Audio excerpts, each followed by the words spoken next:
माणूस आपल्या म्हणजे आपल्या शहराचा विकास करायला मनापासून तयार आहे आणि सगळ्या वाईट गोष्टी त्यांनी उघडकीला आणल्या आहेत. तर ती लोक यांना त्रास देणारच, पण आमची इच्छा अशी आहे की त्यांनी जाऊ नये किंवा त्यांना घालवू नये. त्यांनी बऱ्याच सुधारणा केल्या. ज्या ज्या गैरव्यवहार होते ते उघडकीला आणले. अनधिकृत बांधकाम त्यांनी हे केलं आणि स्वच्छतेच्या मागे ते आहेत आणि लोक पण त्यांना चांगला सपोर्ट करतायत. तर त्यांना काढू नये अशी आमची मनापासून इच्छा है।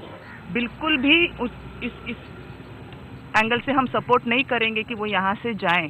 जितना क्लीनलीनेस, जो फुटपाथ क्लियर हुए हैं, जो हर तरफ से म्यूनसिपैलिटी जो स्ट्रिक्ट रूल ले रही है, जो सुबह उठ के 6 बजे लोग आके झाड़ू मार रहे हैं, ये सब हमारे फायदे के लिए है। इससे उनको कोई फायदा नहीं हो रहा।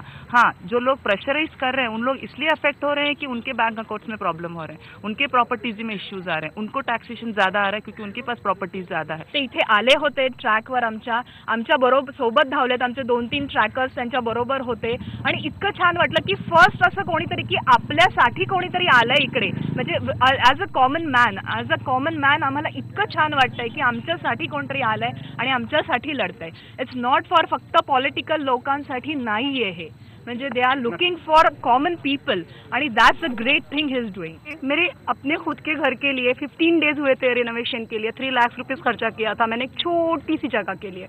बट उन्होंने मुझे एक नोटिस भेजा. उसके बाद मुझे लगा कि वो अच्छे इंसान नहीं है, ऐसे कर रहे हैं, हमारा घर तोड़ रहे हैं. बट आफ्टर दैट मुझे कुछ लोगों ने समझाया कि वो इनलीगल है. फ्यूचर में उससे हमारे बिल्डिंग के स्लम्स को और दूसरी चीज़ों को नुकसान हो सकता है. आज मैंने बनाया है, कल 2nd फ्लोर बनाएगा, 3rd फ्लोर बनाएगा, इससे हमारी बिल्डिंग वीक होगी, बिल्डिंग का स्लम वीक होगा. सो आई रियलाइज कि वो सही है.